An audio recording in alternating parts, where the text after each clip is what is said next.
মা, তোমার nail polish লাগানো আঙুল যখন আমার ঠোঁটের কাছাকাছি এসে খাবার দিচ্ছিলে, আমি তোমার আঙুল চুষে নিয়েছি গু। আজ সকালে নতুন নেইল পলিশ লাগিয়েছিলাম। গোলাপি রং। ছেলে বলেছিল খুব সুন্দর লাগছে। দুপুরে তার জন্য খেতে দিচ্ছিলাম। সে মুখ হা করে খাওয়ার জন্য বসেছিল। আমি চামচ দিয়ে ভাত তুলে তার মুখের কাছে নিয়ে গেলাম। হঠাৎ সে আমার হাত ধরে আমার তর্জনী আঙুলটা মুখে নিয়ে চুষে নিল।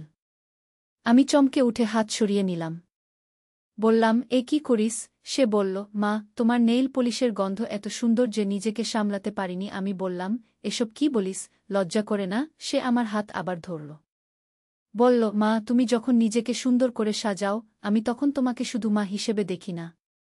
তোমার এই রূপ, তোমার এই সাজসজ্জা, এসব আমাকে পাগল করে দেয়। আমি তোমাকে একজন নারী হিসেবে ভালোবাসি। তুমি আমার স্ত্রী হও, বিয়ে করো আমাকে। খাবারের প্লেট টেবিলে রাখা রইল, কিন্তু আমার ক্ষুধা কোথায় যেন মিলিয়ে গেল।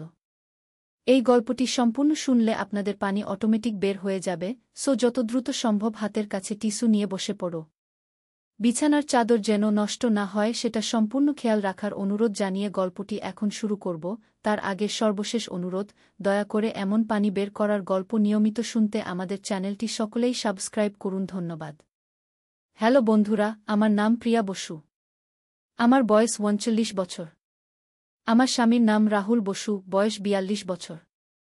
আমাদের ২ সন্তান, রিয়াদ আর নীলা। রিয়াদ ১৭ বছর বয়সী, কলেজে পড়ে। নীলা ১৪ বছর বয়সী, স্কুলে যায়। আসলে ঘটনাটা এমন যে আমার ছেলে রিয়াদ আজকাল অদ্ভুত আচরণ করছে। তার কথাবার্তা, তার চোখের দৃষ্টি, তার অভিব্যক্তি, সবকিছুতেই একটা অস্বাভাবিকতা লক্ষ্য করছি। গতকাল সে আমাকে বলল যে স্কুলের একটা প্রজেক্টের জন্য তাকে পুরানো পারিবারিক ইতিহাস জানতে হবে। আমি ভাবলাম এটা খুবই স্বাভাবিক একটা বিষয়। তাই আমি তাকে আমাদের পারিবারিক ইতিহাস সম্পর্কে বলতে শুরু করলাম। কিন্তু কথা বলার সময় খেয়াল করলাম যে রিয়াদ আমার মুখের দিকে এমনভাবে তাকিয়ে আছে যেন আমার কথা শুনছে না, বরং আমার ঠোঁটের দিকে এক দৃষ্টিতে তাকিয়ে থাকে। আমি তাকে জিজ্ঞেস করলাম, কি হয়েছে? আমার কথা শুনছিস তো? সে হঠাৎ করে বলল, মা, তোমার ঠোঁট দুটো এত সুন্দর কেন? আমি এগুলো স্পর্শ করতে পারি? আমি একদম চমকে গেলাম। বললাম, এসব কি বলছিস তুই? লজ্জা করে না? কিন্তু রিয়াদ বলল, মা, আমি জানি এটা ভুল, কিন্তু আমি নিজেকে সামলাতে পারছি না। তোমার সৌন্দর্য আমাকে পাগল করে তুলেছে। আমি তোমাকে শুধু মা হিসেবে দেখতে পারি না। এ কথা শুনে আমার মাথা ঘুরে গেল। আমি বুঝতে পারছিলাম না যে আমার ছেলের এই কী অবস্থা হয়েছে। সে কি মানসিকভাবে অসুস্থ হয়ে পড়েছে, নাকি কোনো খারাপ সঙ্গীর প্রভাবে পড়েছে? আমি তার দিকে কঠোর দৃষ্টিতে তাকিয়ে বললাম, রিয়াদ, তুই কি বলছিস তা কি বুঝতে পারছিস? আমি তোর মা। এসব কথা একেবারেই অনুচিত। কিন্তু রিয়াদ বলল, মা, আমি জানি এটা ভুল, কিন্তু আমার মনে হচ্ছে যেন আমি তোমাকে চিরকাল ভালোবেসেছি। না শুধু মা হিসেবে নয়, একজন নারী হিসেবেও। এ কথা শুনে আমি রেগেমেগে উঠলাম। বললাম, বন্ধ করো এসব বাজে কথা। তুমি আমার ছেলে, আমি তোমার মা।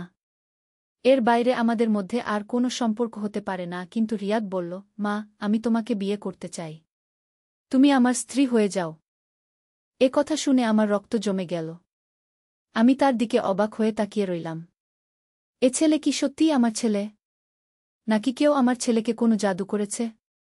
আমি তাকে জোর করে ধাক্কা দিয়ে দূরে সরিয়ে দিলাম।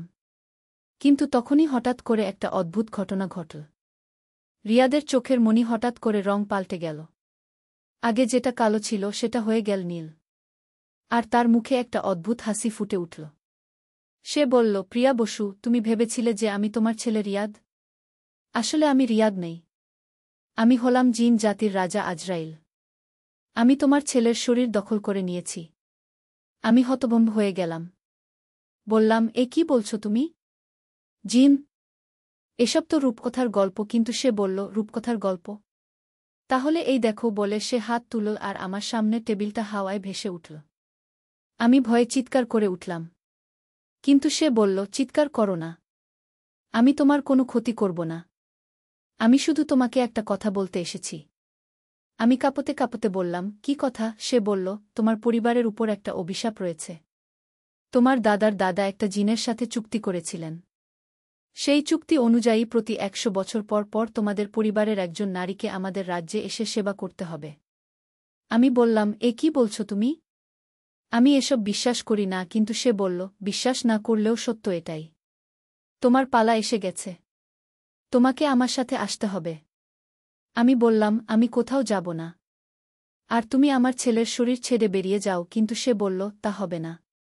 তুমি যদি আমার সাথে না আসো, তাহলে আমি তোমার ছেলের শরীরে চিরকালের জন্য বন্দী হয়ে থাকব। আর তোমার ছেলে মারা যাবে। এ কথা শুনে আমার বুক ধকধক করতে লাগল। আমি বললাম, তুমি মিথ্যে বলছ। এসব কিছুই সত্য নয়, কিন্তু সে বলল, সত্য কি মিথ্যে তা তুমি নিজেই দেখতে পাবে। এই দেখো, বলে সে আমার দিকে হাত বাড়াল। তার হাত থেকে একটা নীল আলো বের হয়ে আমাকে স্পর্শ করল। হঠাৎ করে আমার চোখের সামনে নানারকম দৃশ্য ভেসে উঠতে লাগল।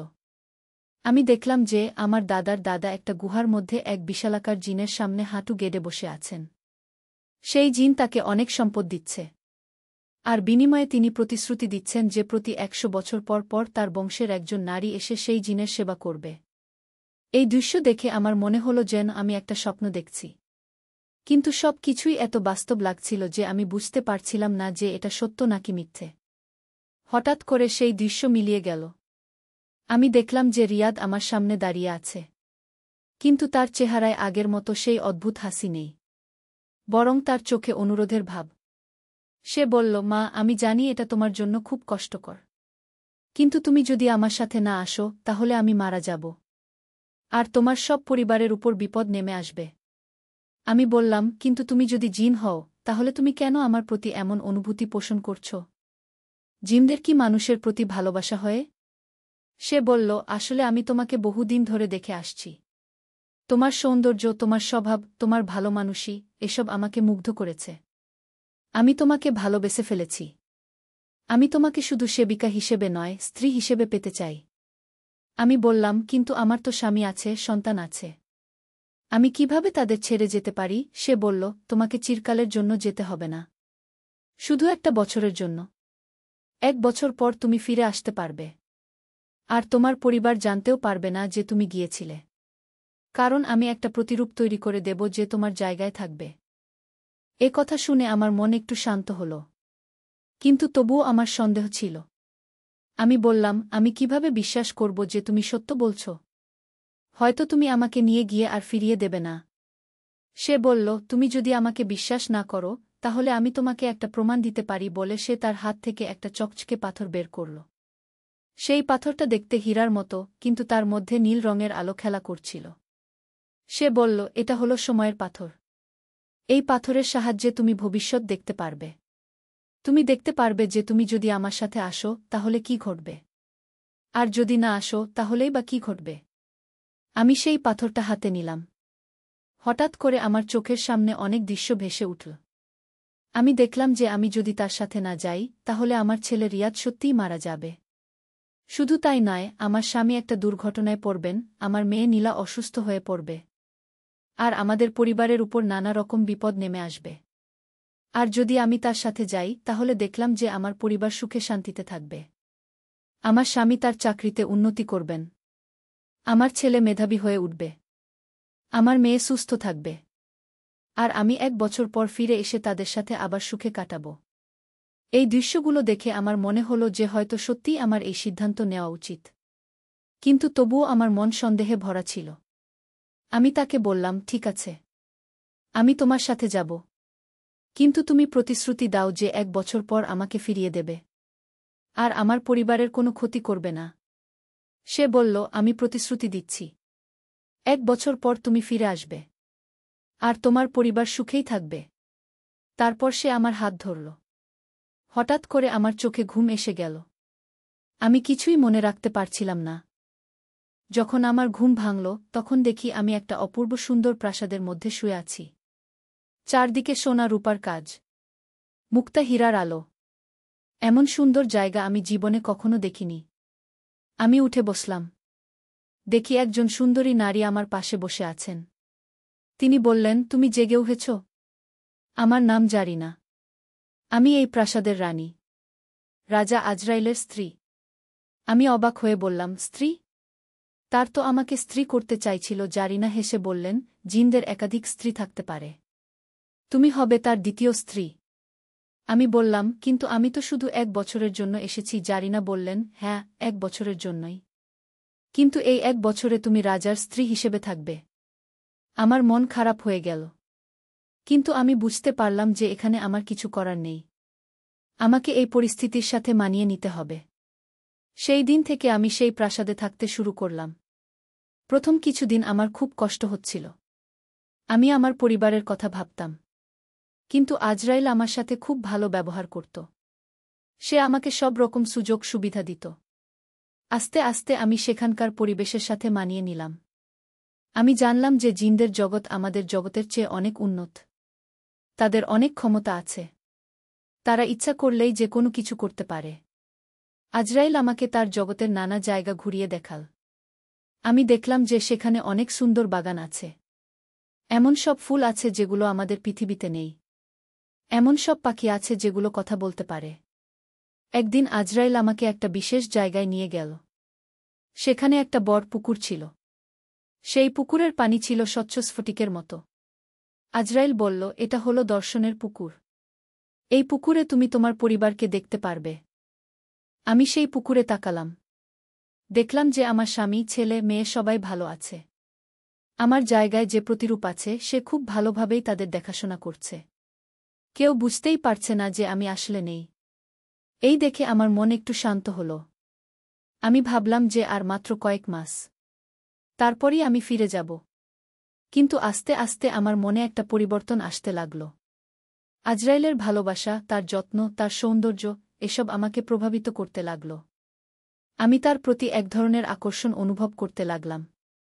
একদিন আজরাইল আমাকে বলল, প্রিয়া, তুমি কি আমাকে ভালোবাসো? আমি কিছু বলতে পারলাম না। কারণ আমি নিজেই জানতাম না যে আমার মনে কি ঘটেছে। আজরাইল বলল, তুমি ইচ্ছা করলে এখানেই থেকে যেতে পারো। তোমাকে ফিরে যেতে হবে না। আমি তোমাকে আমার রানী বানাব। তুমি এই প্রাসাদের মালকিন হয়ে থাকবে। আমি বললাম, কিন্তু আমার পরিবার? সে বলল, তাদের জন্য আমি আরও ভালো প্রতিরূপ তৈরি করে দেব। তারা খুশিই থাকবে। আমি দ্বিধায় পড়ে গেলাম। একদিকে আমার পরিবার, অন্যদিকে এই স্বর্গীয় জীবন। আমি বুঝতে পারছিলাম না যে কোনটা বেছে নেব। কিন্তু তখনই হঠাৎ একটা ঘটনা ঘটল। আমি দর্শনের পুকুরে দেখলাম যে আমার আসল ছেলেরই।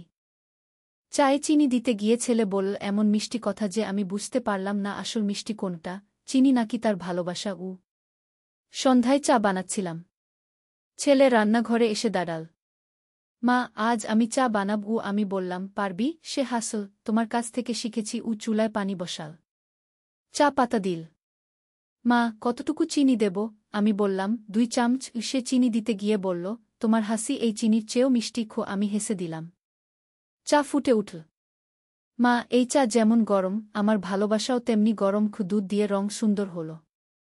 আর এই দুধের মতোই পবিত্র আমার ভালোবাসা। আমি তার দিকে তাকালাম। চা ছেঁকে কাপে ঢাললাম। সে একটা কাপ আমার হাতে দিয়ে বলল, মা, এই চা পান করার আগে আমার একটা কথা শোনো। আমি কাপ হাতে নিয়ে অপেক্ষা করলাম। আমি তোমাকে ভালোবাসি। শুধু মা হিসেবে নয়, একজন নারী হিসেবে। কাপ থেকে ধোয়া উঠছিল। তুমি আমার স্ত্রী হয়ে যাও। চায়ের গরমে আমার ঠোঁট পুড়ে গেল। কিন্তু আমি খেয়াল করলাম না। তার কথায় মনোযোগ গেছে। বিয়ে করো আমাকে, মাগি। এই গল্পটি সম্পূর্ণ শুনলে আপনাদের পানি অটোমেটিক বের হয়ে যাবে। যত দ্রুত সম্ভব হাতের কাছে টিস্যু নিয়ে বসে পড়ুন। বিছানার চাদর যেন নষ্ট না হয় সেটা সম্পূর্ণ খেয়াল রাখার অনুরোধ জানিয়ে গল্পটি এখন শুরু করব। তার আগের সর্বশেষ অনুরোধ, দয়া করে এমন পানি বের করার গল্প নিয়মিত শুনতে আমাদের চ্যানেলটি সকলেই সাবস্ক্রাইব করুন। ধন্যবাদ। হ্যালো বন্ধুরা, আমার নাম শ্রাবণী দেবী। আমার বয়স 44 বছর। আমার স্বামীর নাম প্রদীপ কুমার, বয়স 47 বছর। আমাদের 2 সন্তান, রাহুল আর পূজা। রাহুল 18 বছর বয়সী, বিশ্ববিদ্যালয়ে পড়ে। পূজা 13 বছর বয়সী, স্কুলে যায়। আমি ভাবলাম রাহুল হয়তো কোনো নাটক করছে বা কোনো কবিতার অংশ পড়ছে। কিন্তু তার মুখের গম্ভীর ভাব দেখে আমি বুঝলাম এটা কোনো রসিকতা নয়। আমি হেসে বললাম, রাহুল, তুমি কি বলছ? এসব কি আবোলতাবোল কথা? সে আমার হাতে চায়ের কাপ ধরিয়ে বলল, মা, আমি গুরুতর। আমি তোমার প্রেমে পড়ে গেছি। আমি কাপটা টেবিলে রেখে দিয়ে বললাম, রাহুল, তুমি বুঝতে পারছ না তুমি কি বলছ? আমি তোমার মা। সে আমার কাছে এগিয়ে এসে বলল, হ্যাঁ, তুমি আমার মা। কিন্তু তুমি একজন সুন্দর নারীও। তোমার রূপ, তোমার ব্যবহার, সব কিছুতেই আমি মুগ্ধ। আমি অবাক হয়ে তার দিকে তাকিয়ে রইলাম। রাহুল আমার হাত ধরে বলল, মা, আমি জানি এটা অস্বাভাবিক মনে হতে পারে। কিন্তু প্রেমে কোনো বয়স নেই, কোনো সম্পর্ক নেই। কি আমি তার হাত ছাড়িয়ে নিয়ে বললাম, রাহুল, তুমি ঠিক নেই। ডাক্তার দেখানো দরকার। সে হাসল, মা, আমি পুরোপুরি ভালো আছি। আমার মন আমার নিজের নিয়ন্ত্রণে। আমি রান্নাঘর থেকে বেরিয়ে বসার ঘরে গেলাম। রাহুলও আমার পিছু নিল। মা, তুমি আমার কথা শুনো। আমি তোমাকে সত্যিই ভালোবাসি। আমি সোফায় বসে বললাম, রাহুল, তুমি আমার ছেলে। আমি তোমার মা। এর বেশি কিছু হতে পারে না। রাহুল আমার সামনে বসে বলল, মা, আমি জানি সমাজ আমাদের বুঝবে না। কিন্তু প্রেম কি সমাজের জন্য? আমি রেগে গিয়ে বললাম, রাহুল, এসব বাজে কথা বন্ধ করো। তোমার বাবা এলে কি বলবো? সে হাসি দিয়ে বলল, বাবাকে বলার দরকার নেই। এটা আমাদের মধ্যের ব্যাপার। আমি উঠে দাঁড়িয়ে বললাম, আমি তোমার সাথে আর কথা বলবো না। রাহুল আমার পায়ের কাছে বসে বলল, মা, আমি তোমার পা ছুঁয়ে বলছি, আমাকে একটা সুযোগ দাও। আমি তাকে সরিয়ে দিয়ে বললাম, রাহুল, তুমি লজ্জা করো না? সে মাথা নাড়িয়ে বলল, মা, প্রেমে লজ্জা নেই। আমি তোমার কাছে আমার মন খুলে দিচ্ছি। আমি তার দিকে তাকিয়ে ভাবলাম, এই ছেলেটা আসলেই পাগল হয়ে গেছে। হঠাৎ পূজা স্কুল থেকে ফিরল। মা, আমি ফিরে এসেছি। রাহুল সরে গেল। আমি পূজার দিকে গিয়ে বললাম, কেমন ছিল স্কুল? পূজা বলল, ভালো ছিল মা। কিন্তু রাহুল ভাইয়ার মুখে এমন ভাব কেন? আমি তাড়াতাড়ি বললাম, ও কিছু নয়। তুমি হাত মুখ ধুয়ে এসো। পূজা চলে যাওয়ার পর রাহুল আবার আমার কাছে এলো। মা, তুমি আমার কথা ভেবে দেখো। আমি তোমার সব ইচ্ছা পূরণ করব। আমি ক্ষিপ্ত হয়ে বললাম, রাহুল, তুমি কি বলছো সেটা বুঝতে পারছ? আমি তোমার জন্ম দিয়েছি। তুমি আমার গর্ভে ছিলে। রাহুল বলল, মা, সেসব পুরনো কথা। এখন আমরা দুজনই পূর্ণবয়স্ক। আমি হতাশ হয়ে বললাম, রাহুল, তুমি আমাকে কষ্ট দিচ্ছ। সে আমার হাত ধরে বলল, মা, আমি তোমাকে কষ্ট দিতে চাই না। আমি তোমাকে সুখী করতে চাই। তখনই হঠাৎ আমার মনে পড়ল, কয়েকদিন আগে রাহুলের ফোনে একটা মেসেজ এসেছিল। সেখানে লেখা ছিল, অভিনয় প্রতিযোগিতার জন্য স্ক্রিপ্ট মুখস্থ করে নিও। আমি রাহুলের দিকে তাকিয়ে বললাম, রাহুল, তুমি কি কোনো নাটক করছ? রাহুল হেসে বলল, না মা, এটা কোনো নাটক নয়। এটা আমার সত্যিকারের অনুভূতি। আমি আরও সন্দেহ হল। আমি তার ফোনটা নিতে গেলাম। কিন্তু রাহুল তাড়াতাড়ি ফোনটা লুকিয়ে রাখল। আমি বললাম, রাহুল, তোমার ফোনটা দেখি। রাহুল বলল, কেন মা? আমি বললাম, আমার সন্দেহ হচ্ছে তুমি কোনো নাটক অভ্যাস করছ। রাহুল ইতস্তত করে বলল, মা, আমি কোনো নাটক করছি না। কিন্তু তার মুখের ভাব দেখে আমি বুঝলাম সে মিথ্যা বলছে। আমি জোর করে তার ফোনটা নিলাম। ফোনটা খুলে দেখলাম সত্যিই একটা থিয়েটার গ্রুপের থেকে মেসেজ এসেছে। আগামীকাল প্রতিযোগিতা। নিষিদ্ধ প্রেম নাটকের স্ক্রিপ্ট অনুযায়ী অভিনয় করতে হবে। আমি রাহুলের দিকে তাকিয়ে বললাম, তাহলে তুমি সত্যিই অভিনয় করছিলে? রাহুল মাথা নিচু করে বলল, হ্যাঁ মা। আমি থিয়েটার গ্রুপে যোগ দিয়েছি। আগামীকাল প্রতিযোগিতা। আমাকে একটা বিতর্কিত চরিত্র করতে হবে। আমি স্বস্তির নিঃশ্বাস ফেললাম। তাহলে তুমি আমাকে পাগল বানাচ্ছিলে? রাহুল হাসি দিয়ে বলল, দুঃখিত মা। আমি স্ক্রিপ্টটা মুখস্থ করার জন্য অভ্যাস করছিলাম। তুমি এত ভয় পেয়ে গেলে তো? আমি রাগ করে বললাম, রাহুল, তুমি আমার সাথে এমন খেলা খেলছিলে? রাহুল বলল, মা, আমি ভাবিনি তুমি এত সিরিয়াস নিয়ে ফেলবে। আমি শুধু অভিনয় করছিলাম। আমি তার কানে চিমটি কেটে বললাম, এমন অভিনয় আর করবে না। আমার হার্ট অ্যাটাক হয়ে যাবে। রাহুল দুঃখিত মুখে বলল, সরি মা। আমি আর এমন করব না। হঠাৎ পূজা রান্নাঘর থেকে চিৎকার করে বলল, মা, এখানে একটা চিঠি পড়ে আছে। আমি রান্নাঘরে গিয়ে দেখি চায়ের কাপের পাশে একটা পুরনো চিঠি রয়েছে। চিঠিটা হাতে নিয়ে দেখি সেটা আমার নানির হাতের লেখা। চিঠিতে লেখা, প্রিয় শ্রাবণী, আমাদের বাড়ির একটা গোপন কক্ষ আছে। সেখানে পারিবারিক গুপ্ত সম্পদ রয়েছে। এই চিঠি যে পাবে সে সেই সম্পদের অধিকারী। আমি অবাক হয়ে রাহুল আর পূজাকে ডাকলাম। রাহুল এসে চিঠিটা পড়ল। মা, এটা কোথায় পেলে? আমি বললাম, চায়ের কাপের পাশে পড়েছিল। পূজা বলল, মা, হয়তো এটা কোনো পুরনো চিঠি। আমাদের বাড়িতে অনেক পুরনো জিনিস আছে। কিন্তু আমার মনে হলো এই চিঠিটা হঠাৎ এভাবে পাওয়া কোনো সাধারণ ব্যাপার নয়। চিঠিতে আরও লেখা ছিল, বাড়ির পূর্ব কোণে একটা পুরনো আলমারি আছে। সেই আলমারির পেছনে একটা গোপন দরজা আছে। রাহুল উৎসাহ নিয়ে বলল, মা, চলো দেখি তো সত্যিই কিছু আছে কিনা। আমি দ্বিধায় বললাম, রাহুল, এসব হয়তো কল্পনার ব্যাপার। কিন্তু পূজা বলল, মা, একবার দেখে নিলে ক্ষতি কি? আমরা তিনজন বাড়ির পূর্ব কোণের দিকে গেলাম। সেখানে সত্যিই একটা বড় পুরনো আলমারি ছিল। রাহুল আলমারিটা সরানোর চেষ্টা করল। অনেক কষ্টে আলমারিটা একপাশে সরাতে পারলাম। আলমারির পেছনে একটা ছোট দরজা দেখা গেল। দরজাটা খুব ছোট এবং পুরনো। রাহুল দরজায় ধাক্কা দিল। দরজা খুলে গেল। ভেতর থেকে একটা অন্ধকার সুড়ঙ্গের মতো দেখা যাচ্ছে। পূজা বলল, মা, এটা কি? আমি বললাম, জানি না। হয়তো কোনো পুরনো গোপন রুম। রাহুল মোবাইলের টর্চ জ্বালিয়ে ভেতরে উকি দিল। মা, এখানে একটা সিডি আছে। নিচে নেমে গেছে। আমি ভয় পেয়ে বললাম, রাহুল, ওখানে যেও না। বিপদ হতে পারে কি? কিন্তু রাহুল আর পূজা দুজনেই খুব উৎসাহী। রাহুল বলল, মা, চলো একবার দেখি। হয়তো সত্যিই কোনো ধনসম্পদ আছে। আমি অনিচ্ছা সত্ত্বেও তাদের সাথে যেতে রাজি হলাম। আমরা তিনজন ছোট্ট দরজা দিয়ে ভেতরে ঢুকলাম। সিডি বেয়ে নিচে নামতে লাগলাম। সিডিটা পাথরের তৈরি এবং বেশ পিচ্ছিল। সাবধানে নামতে হচ্ছিল। নিচে নেমে দেখি একটা ছোট কক্ষ। কক্ষটা বেশ পুরনো এবং স্যাঁতসেঁতে। কক্ষের মধ্যে একটা পুরনো বুকের মতো বাক্স রয়েছে। বাক্সের উপর একটা তালা লাগানো। রাহুল বলল, মা, এই বাক্সেই হয়তো গুপ্তধন আছে। আমি বললাম, কিন্তু তালা কিভাবে খুলব? পূজা চারিদিকে তাকিয়ে বলল, এখানে একটা চাবি রয়েছে। সে দেয়ালের একটা ফাটল থেকে একটা পুরনো চাবি বের করল। রাহুল চাবিটা নিয়ে বাক্সের তালা লাগাল। অবাক ব্যাপার, চাবিটা পুরোপুরি মিলে গেল। তালা খুলে গেল। বাক্স খুলতেই আমরা হতবাক হয়ে গেলাম।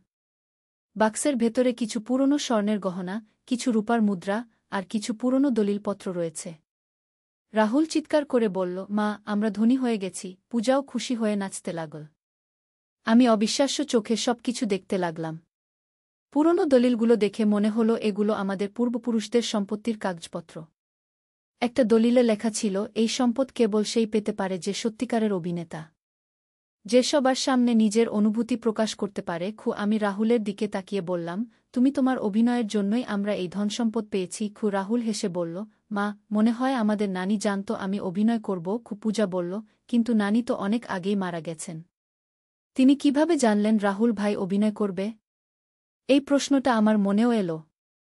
আমি আরও ভালো করে চিঠিগুলো পড়লাম। একটা চিঠিতে লেখা, আমাদের পরিবারের ছেলেরা সবাই অভিনয়ে পারদর্শী। যে ছেলে সবচেয়ে সাহসী অভিনয় করবে সে এই সম্পদের অধিকারী হবে। আমি বুঝলাম আমাদের পরিবারে অভিনয়ের একটা ঐতিহ্য আছে। রাহুল সেই ঐতিহ্য অনুসরণ করেছে। আমরা সম্পদগুলো নিয়ে উপরে উঠে এলাম। বাড়িতে ফিরে প্রদীপও এসে গেছে। প্রদীপ অবাক হয়ে জিজ্ঞেস করল, কি হয়েছে? তোমরা এত খুশি কেন? আমি প্রদীপকে সবকিছু খুলে বললাম। রাহুলের অভিনয়ের কথা, গুপ্তকক্ষের কথা, সবকিছু। প্রদীপ প্রথমে বিশ্বাস করল না। কিন্তু যখন সোনারূপা দেখল তখন তার চোখ বিস্ফোরিত হয়ে গেল। প্রদীপ বলল, রাহুল, তুমি সত্যিই চমৎকার অভিনয় করেছ। তোমার অভিনয়ের জন্যই আমরা এই সম্পদ পেয়েছি। রাহুল বলল, বাবা, আমি প্রথমে শুধু থিয়েটার প্রতিযোগিতার জন্য অভ্যাস করছিলাম।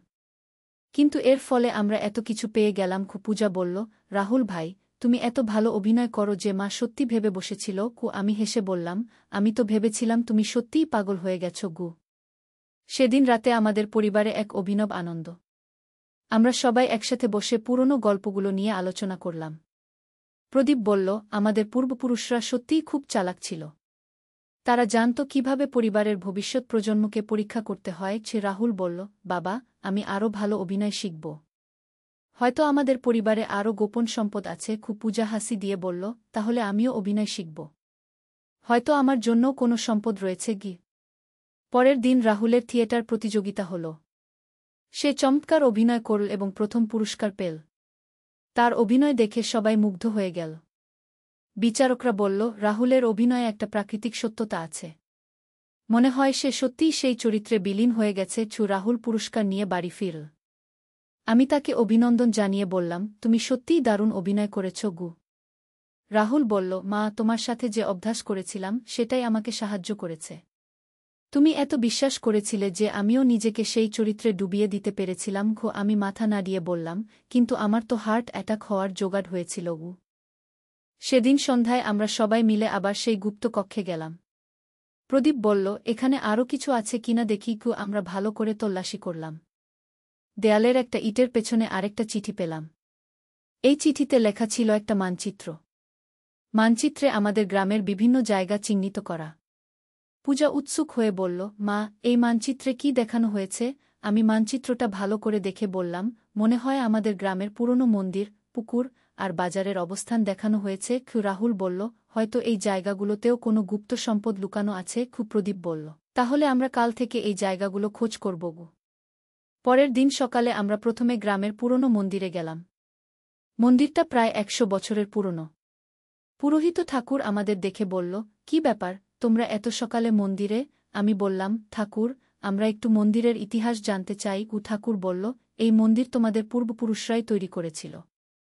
তারা বলেছিল এখানে দেবতার আশীর্বাদে অনেক রহস্য লুকানো আছে। রাহুল জিজ্ঞেস করল, ঠাকুর, সেই রহস্য কি? ঠাকুর হাসি দিয়ে বলল, সেটা তো তোমাদেরই খুঁজে বের করতে হবে।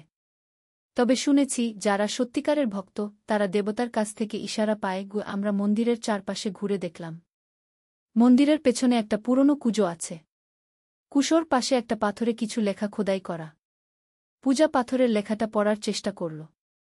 মা, এখানে লেখা আছে, যে জল পান করবে সে সত্য দেখতে পাবে। প্রদীপ বলল, এটা কি অর্থ?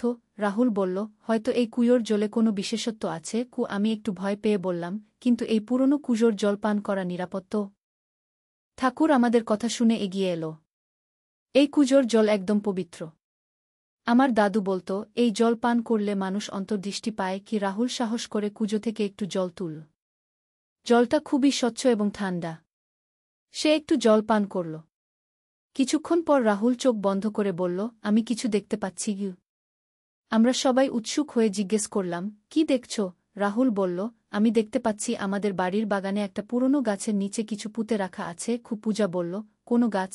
রাহুল বলল, যে আমগাছটা বাড়ির একেবারে কোণে আছে সেটার নিচে। আমি অবাক হয়ে বললাম, সেই গাছটা তো অন্তত ৫০ বছরের পুরনো।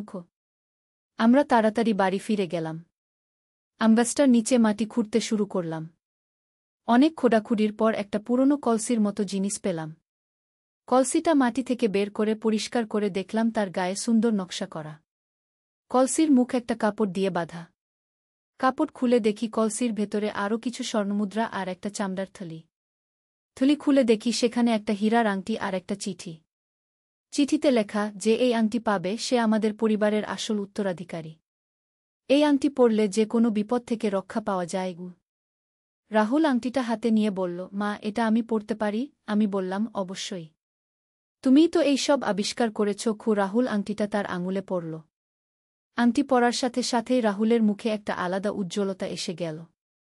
পূজা বলল, রাহুল ভাই, তোমাকে অন্যরকম দেখাচ্ছে। হঠাৎ আকাশে মেঘ জমতে শুরু করল। বৃষ্টি শুরু হল। আমরা সবাই ঘরের ভেতর ঢুকলাম। কিন্তু অদ্ভুত ব্যাপার হল, রাহুলের গায়ে একটা ফোঁটা পানিও লাগেনি। প্রদীপ অবাক হয়ে বলল, এটা কিভাবে সম্ভব? রাহুল নিজেও অবাক হয়ে বলল, আমি জানি না বাবা। আংটি পরার পর থেকে আমার অদ্ভুত লাগছে। আমি আংটির দিকে তাকিয়ে ভাবলাম, সত্যি এর কোনো বিশেষ শক্তি আছে কিনা। সেদিন রাতে রাহুল বলল, মা, আমি আজ অদ্ভুত স্বপ্ন দেখছি। স্বপ্নে দেখছি আমাদের পূর্বপুরুষরা আমার সাথে কথা বলছে। আমি জিজ্ঞেস করলাম, কি বলছে? রাহুল বলল, তারা বলছে আমাদের পরিবারের একটা বিশেষ দায়িত্ব আছে। আমাদের গ্রামের মানুষদের সাহায্য করতে হবে। পরের দিন গ্রামে একটা অদ্ভুত ঘটনা ঘটল। গ্রামের একটা ছেলে কুজোতে পড়ে গিয়েছিল। সবাই তাকে উদ্ধার করার চেষ্টা করছিল কিন্তু পারছিল না। রাহুল সেখানে পৌঁছে আংটির শক্তিতে অনেক সহজেই ছেলেটিকে উদ্ধার করল। গ্রামের মানুষ অবাক হয়ে বলল, রাহুল, তুমি এত শক্তিশালী হলে কিভাবে? রাহুল বিনয়ের সাথে বলল, এটা ঈশ্বরের আশীর্বাদ। কিন্তু আমি জানতাম এটা সেই আংটির শক্তি। সেদিন থেকে রাহুল গ্রামের যে কোনো বিপদে এগিয়ে যেত। কারো বাড়িতে আগুন লাগলে সে প্রথমে পৌঁছে যেত। কেউ অসুস্থ হলে তাকে হাসপাতালে নিয়ে যেত। গ্রামের মানুষ তাকে খুব ভালোবাসতে শুরু করল। একদিন গ্রামে একজন সাধু এলো। সাধু রাহুলের আংটি দেখে বলল, বাছা, এই আংটি অনেক পুরনো এবং শক্তিশালী। কিন্তু মনে রেখো, শক্তির সাথে দায়িত্বও আসে। রাহুল জিজ্ঞেস করল, কি দায়িত্ব? সাধু বলল, তুমি যত ভালো কাজ করবে আংটি তত শক্তিশালী হবে। কিন্তু যদি কখনো মন্দ কাজে ব্যবহার করো তাহলে এর শক্তি হারিয়ে যাবে। রাহুল মাথা নেড়ে বলল, আমি কখনো এর অপব্যবহার করব না। সাধু তার মাথায় আশীর্বাদের হাত রেখে বলল, তুমি তোমার পূর্বপুরুষদের যোগ্য উত্তরাধিকারী। তাদের আশীর্বাদ তোমার সাথে আছে। এরপর থেকে আমাদের পরিবারে একটা নতুন অধ্যায় শুরু হল। রাহুলের খ্যাতি চারদিকে ছড়িয়ে গেল। অনেক দূর থেকে মানুষ সাহায্যের জন্য আসতে লাগল। পূজাও তার ভাইকে দেখে অনুপ্রাণিত হল। সে পড়াশোনার পাশাপাশি গরিব বাচ্চাদের বিনামূল্যে পড়াতে শুরু করল। প্রদীপ বলল, আমাদের পরিবার সত্যিই ধন্য। আমরা শুধু টাকা পয়সা পাইনি, একটা মহৎ উদ্দেশ্য পেয়েছি ও আমি মনে মনে আমাদের পূর্বপুরুষদের ধন্যবাদ জানালাম। তারা আমাদের জন্য শুধু সম্পদই রেখে যাননি, একটা মহান দায়িত্বও রেখে গেছেন। একদিন রাহুল আমার কাছে এসে বলল, মা, আমি আর থিয়েটার ছাড়ব না। অভিনয় আমার জীবনে অনেক কিছু এনে দিয়েছে। আমি হেসে বললাম, তোমার সেই চা বানানোর সময়ের অভিনয়টাই আমাদের এত কিছু দিয়েছে। তুমি সত্যিই দারুণ অভিনেতা। রাহুল লজ্জা পেয়ে বলল, সেদিন তুমি কিন্তু খুব ভয় পেয়েছিলে মা। আমি বললাম, তোমার অভিনয় এত বিশ্বাসযোগ্য ছিল যে আমি সত্যি ভেবে বসেছিলাম। পূজা হাসি দিয়ে বলল, রাহুল ভাই, তুমি এত ভালো অভিনয় করো যে আমিও প্রথমে বিশ্বাস করেছিলাম। রাহুল বলল, আসলে অভিনয়ের মূল কথাই হল দর্শকদের বিশ্বাস করানো গো। এভাবে আমাদের পরিবারের জীবনে একটা নতুন মাত্রা যুক্ত হল। রাহুলের অভিনয়ের প্রতিভা আর আংটির শক্তির সমন্বয়ে আমরা গ্রামের সবার প্রিয় হয়ে উঠলাম। আমাদের বাড়িতে সবসময় কেউ না কেউ সাহায্য চাইতে আসত। আর আমরা আনন্দের সাথে সবাইকে সাহায্য করতাম। প্রদীপ একদিন বলল, আমাদের পূর্বপুরুষরা জানত আমাদের পরিবারে এমন একজন জন্মাবে যে পরিবারের গর্বের কারণ হবে। আমি মাথা নেড়ে বললাম, রাহুল সত্যিই আমাদের গর্বের সন্তান। তার অভিনয়ের মাধ্যমে আমরা এত কিছু পেয়েছি। এই গল্পের শেষে আমি বুঝলাম, জীবনে কখনো কখনো এমন কিছু ঘটনা ঘটে যা আমাদের পুরো জীবনকে বদলে দেয়া। রাহুলের সেই চা বানানোর সময়ের অভিনয়, যেটা আমি প্রথমে ভয়ানক মনে করেছিলাম, সেটাই আমাদের জীবনে সবচেয়ে বড় আশীর্বাদ নিয়ে এসেছে।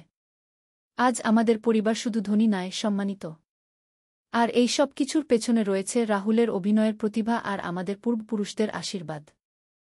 নূরের আলো। প্রথম অধ্যায়, অন্ধকারের মাঝে। মদিনার বাইরে একটি ছোট গ্রামে বাস করত আবদুল্লাহ নামের এক যুবক। তার বয়স তখন ২৫ বছর। সে ছিল একজন দক্ষ কামার, যার হাতের কাজ দেখে সবাই মুগ্ধ হতো। কিন্তু আবদুল্লাহর হৃদয়ে ছিল এক গভীর অশান্তি। সে দেখত যে তার চারপাশের মানুষেরা বিভিন্ন দেবদেবীর পূজা করে, কিন্তু তার মন কখনো এসব মূর্তি পূজায় শান্তি পেত না। আব্বু, এই পাথরের মূর্তিগুলো কি সত্যিই আমাদের সাহায্য করতে পারে? একদিন সে তার বাবা আবু বকর আল কুরাইশিকে জিজ্ঞেস করল। তার বাবা, যিনি গ্রামের একজন সম্মানিত ব্যক্তি ছিলেন, কপাল কুঁচকে উত্তর দিলেন, বেটা, আমাদের পূর্বপুরুষেরা এভাবেই পূজা করে এসেছেন। তুমি এসব নিয়ে প্রশ্ন তুলো না। কিন্তু আবদুল্লাহর মন প্রশ্নে ভরে থাকত। রাতের পর রাত সে আকাশের দিকে তাকিয়ে থাকত আর ভাবত, যিনি এই চাঁদতারা, আকাশ পৃথিবী সৃষ্টি করেছেন, তিনি নিশ্চয়ই এই পাথরের তৈরি মূর্তিগুলোর চেয়ে অনেক বড়। একদিন সকালে আবদুল্লাহ তার কামারশালায় কাজ করছিল। হঠাৎ একজন অপরিচিত ব্যক্তি এসে হাজির হলেন। তিনি ছিলেন মধ্যবয়স্ক, চেহারায় এক অদ্ভুত শান্তি আর তেজ। তার পোশাক সাধারণ, কিন্তু চোখে ছিল এক অন্যরকম আলো। আসসালামু আলাইকুম, অপরিচিত ব্যক্তি বললেন। আবদুল্লাহ একটু অবাক হয়ে জবাব দিল, ওয়া আলাইকুমুসসালাম। যদিও সে এই অভিবাদনের অর্থ পুরোপুরি বুঝত না, তবুও কেন যেন মনে হল এটা বলা উচিত। আমার নাম বিলাল ইবনে রাবাহ, অপরিচিত ব্যক্তি বললেন। আমি একটি তরবারি মেরামত করাতে এসেছি। আবদুল্লাহ তরবারিটি দেখল। এটি ছিল অত্যন্ত সুন্দর, কিন্তু হাতলে কিছু ক্ষতি ছিল। এই তরবারির ইতিহাস কি? আবদুল্লাহ কৌতূহলে জিজ্ঞেস করল। বিলাল রাত একটা গভীর দীর্ঘশ্বাস ফেললেন। এই তরবারি দিয়ে আমি ইসলামের পথে জিহাদ করেছি। আল্লাহর রাসূল সাক এর সাথে অনেক যুদ্ধে অংশ নিয়েছি। ইসলাম? আবদুল্লাহর চোখে কৌতূহলের আলো জ্বলে উঠল। এটা কি? বিলাল রাত মৃদু হাসলেন। ইসলাম মানে শান্তি। আল্লাহ তায়ালার কাছে সম্পূর্ণ আত্মসমর্পণ। আমরা বিশ্বাস করি যে আল্লাহ ছাড়া কোনো ইলাহ নেই, আর মুহাম্মদ সাক আল্লাহর রাসূল। আবদুল্লাহর হৃদয় এই বাণী শুনে কেঁপে উঠল। একজন আল্লাহ? কোনো মূর্তি নয়। হ্যাঁ, কেবল এক আল্লাহ, যিনি সব কিছুর স্রষ্টা, পালনকর্তা, যার কোনো শরিক নেই। পরবর্তী কয়েক ঘণ্টা আবদুল্লাহ আর বিলাল রাত ইসলাম নিয়ে আলোচনা করলেন। বিলাল রাত তাকে কুরআনের কিছু আয়াত শোনালেন, রাসূল সাক এর জীবনী বললেন। প্রতিটি কথা আবদুল্লাহর অন্তরে গেঁথে গেল। তুমি কি ইসলাম গ্রহণ করবে? বিলাল রাত শেষে জিজ্ঞেস করলেন। আবদুল্লাহ একটু ভেবে বলল, আমি সময় চাই। আমার পরিবার, আমার সমাজ, সবাই তো এর বিরুদ্ধে যাবে। সত্যের পথ সবসময় কঠিন, বিলাল রাগ বললেন। কিন্তু যে আল্লাহর উপর ভরসা রাখে, আল্লাহ তার জন্য পথ বের করে দেন গু। দ্বিতীয় অধ্যায়, সত্যের খোঁজে। বিলাল রাগ চলে যাওয়ার পর আবদুল্লাহর মন অস্থির হয়ে গেল। তার কামারশালায় বসে সে বারবার ভাবত, লা ইলাহা ইল্লাল্লাহু মুহাম্মাদুর রাসূলুল্লাহ, কি এই কলেমার অর্থ তার হৃদয়ে গেঁথে গিয়েছিল। সেই রাতে আবদুল্লাহ ঘুমাতে পারেনি। সে বাইরে বেরিয়ে আকাশের দিকে তাকাল। অসংখ্য তারা জ্বলজ্বল করছে। আল্লাহ, যদি তুমি সত্যিই এক এবং একমাত্র ইলাহ হও, তাহলে আমাকে সঠিক পথ দেখাও, সে মনে মনে প্রার্থনা করল। পরের দিন সকালে আবদুল্লাহর বাবা তার কাছে এলেন। বেটা, গতকাল যে লোকটা এসেছিল সে কি বলেছিল? গ্রামের লোকেরা বলছে সে নাকি কোনো নতুন ধর্মের কথা বলে গি। আবদুল্লাহ একটু ইতস্তত করে বলল, আব্বু, সে ইসলামের কথা বলেছে। এটা এমন একটা ধর্ম যেখানে কেবল একজন আল্লাহর উপাসনা করা হয়। আবু বকর আল কুরাইশির মুখ রাগে লাল হয়ে গেল। কি বলছিস তুই? আমাদের দেবদেবীদের অসম্মান করছিস? এই নতুন ধর্ম আমাদের পূর্বপুরুষদের ধর্মকে মিথ্যা বলে। কিন্তু আব্বু, এই পাথরের মূর্তিগুলো কি সত্যিই আমাদের কোনো উপকার করতে পারে? তারা না পারে দেখতে, না পারে শুনতে গু। চুপ! আবু বকর চিৎকার করে উঠলেন। তুই এই বাড়িতে এসব কথা বলবি না। এই নতুন ধর্ম আমাদের সমাজের শান্তি নষ্ট করছে গি। সেদিন থেকে আবদুল্লাহর উপর পরিবারের চাপ বাড়তে লাগল। তার মা, ভাইবোন সবাই তার বিরুদ্ধে হয়ে গেল। কিন্তু আবদুল্লাহর মনে একবার যে বীজ বপন হয়েছিল তা দিন দিন বড় হতে লাগল। একদিন আবদুল্লাহ গোপনে মদিনার দিকে রওনা হল। সে শুনেছিল যে সেখানে মুসলিমদের একটি বড় সমাজ আছে। 3 দিনের পথ হেঁটে সে মদিনায় পৌঁছাল। মদিনার প্রবেশপথে সে দেখল একদল মানুষ একসাথে নামাজ পড়ছে। তাদের কপালে সিজদার দাগ, চেহারায় অপূর্ব শান্তি। আবদুল্লাহ মুগ্ধ হয়ে দেখতে লাগল। নামাজ শেষে একজন বয়স্ক ব্যক্তি তার কাছে এসে জিজ্ঞেস করলেন, ভাই, আপনি নতুন মনে হচ্ছে। কোথা থেকে এসেছেন?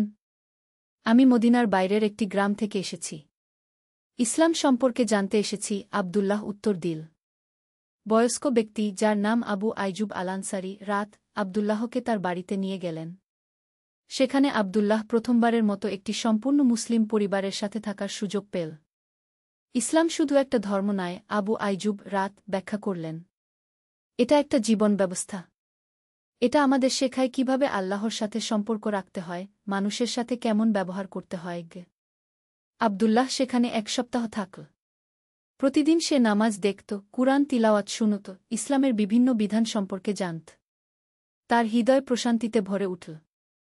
3য় অধ্যায়, ঈমানের আলো। মদিনায় থাকার 7ম দিনে আবদুল্লাহ আবু আইজুব রাত কে বলল, চাচা, আমি ইসলাম গ্রহণ করতে চাই। আবু আইজুব রাত এর চোখে খুশির অশ্রু এসে গেল। আল্লাহু আকবার! আল্লাহ তায়ালা তোমাকে হিদায়েত দান করেছেন গু। তারা মসজিদে নব্বীতে গেলেন। সেখানে ইমাম আবদুল্লাহকে কলেমা পড়ালেন। আশহাদু আল্লা ইলাহা ইল্লাল্লাহু ওয়া আশহাদু আন্না মুহাম্মাদান আবদুহু ওয়া রাসূলুহু। আমি সাক্ষ্য দিচ্ছি যে আল্লাহ ছাড়া কোনো ইলাহ নেই এবং আমি আরও সাক্ষ্য দিচ্ছি যে মুহাম্মদ আল্লাহর বান্দা ও রাসূল গো। এই কলেমা উচ্চারণ করার সাথে সাথে আবদুল্লাহর মনে হল যেন তার হৃদয় থেকে এক বিরাট বোঝা নেমে গেছে। সে এখন আবদুল্লাহ ইবনে আবি বকর নামে পরিচিত হল। কিন্তু এখন তার সামনে আরেকটি বড় সমস্যা, কিভাবে গ্রামে ফিরে যাবে? কিভাবে পরিবারকে বলবে যে সে ইসলাম গ্রহণ করেছে?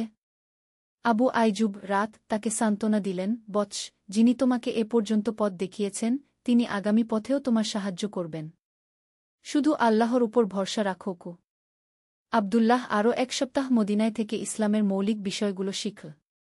নামাজ, রোজা, জাকাত, হজ সম্পর্কে জানল। কুরআনের কিছু সূরা মুখস্থ করল। অবশেষে গ্রামে ফেরার সময় এল। আবু আইজুব রাত তাকে একটি কুরআনের কপি আর কিছু হাদিসের বই দিলেন। মনে রাখবে বৎস, তিনি বিদায়ের সময় বললেন, সত্যের পথে বাধা আসবেই। কিন্তু ধৈর্য হল সুন্দর। আল্লাহ মুমিনদের পরীক্ষা করেন গু। 4র্থ অধ্যায়, পরীক্ষার সময়। গ্রামে ফিরে আসার পর আবদুল্লাহর জীবনে ঝড় নেমে এল। প্রথমেই তার বাবা আবু বকর আল কুরাইশি বুঝতে পারলেন যে তার ছেলে ইসলাম গ্রহণ করেছে। তুই আমার আর সন্তান নয়, রাগে অন্ধ হয়ে চিৎকার করলেন তিনি। আমাদের পূর্বপুরুষদের ধর্ম ত্যাগ করে এই আরবদের ধর্ম নিয়েছিস। আবদুল্লাহর মা কাঁদতে কাঁদতে বললেন, আমার সোনা, তুই এই ভুল পথ ছেড়ে দে। আমরা তোকে ক্ষমা করে দেবগু। কিন্তু আবদুল্লাহর ঈমান এতটাই দৃঢ় হয়ে গিয়েছিল যে সে কোনো চাপেই দমে গেল না। আম্মু, আব্বু, আমি এমন একটা সত্য পেয়েছি যা আমার হৃদয়কে শান্তি দিয়েছে।